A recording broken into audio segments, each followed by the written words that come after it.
Assalamualaikum warahmatullahi wabarakatuh. Perkenalkan, nama saya Mira Aulia Zahra Merika dari kelas 10-4, nomor absen 11, akan mempresentasikan kerajaan Hindu Buddha, yaitu Kerajaan Mataram kuno. Kerajaan Mataram kuno seringkali disebut dengan Kerajaan Medang. Kerajaan ini berdiri pada abad ke-8 di Jawa Tengah. Pada abad ke-10, Kerajaan Mataram kuno berpindah ke Jawa Timur.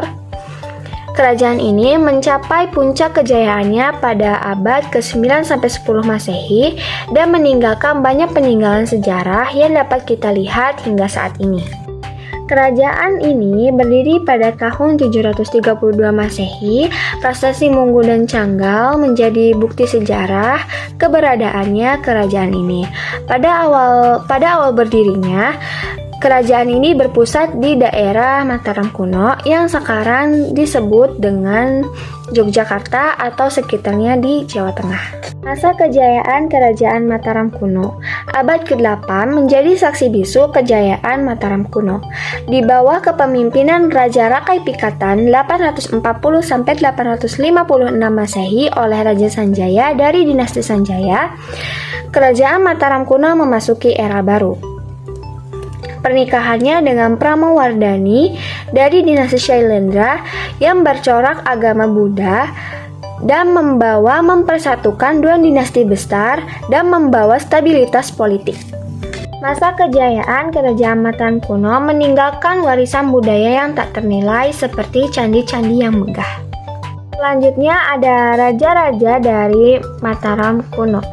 Yang pertama dari dinasti Sanjaya yang bercorak agama Hindu. Yang pertama, Raja Sanjaya 732 sampai 760 Masehi. Yang kedua, Rakai Panangkaran 760 sampai 780 Masehi. Yang ketiga, Rakai Panunggalan atau Dharma Tungga 780 sampai 800 Masehi. Yang keempat ada Rakai Warak atau Indra 800 sampai 820 Masehi. Dan yang terakhir ada Rakai Samaratungga 820 sampai 840 Masehi. Selanjutnya dari dinasti Shailendra yang bercorak agama Buddha. Yang pertama, Rakai Pikatan 840 sampai 856 Masehi. Yang kedua, Rakai Kayuwangi 856 sampai 882 Masehi. Yang ketiga, Rakai Watukara Diah Balitung 882 sampai 898 Masehi. Dari dinasti Isyana yang bercorak agama Hindu. Yang pertama, Empo Sindok 929 sampai 947 Masehi. Yang kedua, Sri Lokapala hingga 947 Masehi. Yang ketiga, Makutawangsawardhana hingga 985 Masehi. Dan yang terakhir, Damawangsa Teguh 985 sampai 1007 Masehi. Selanjutnya, hasil ekonomi dari Kerajaan Mataram kuno.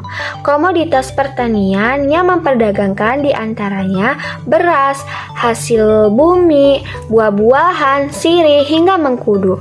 Selain memperdagangkan hasil pertanian, masyarakat Mataram kuno berdagang hasil kerajinan tangan, perkakas dari logam, pakaian, kapur sirih, dan hewan ternak seperti ayam, kambing, itik, dan lembu.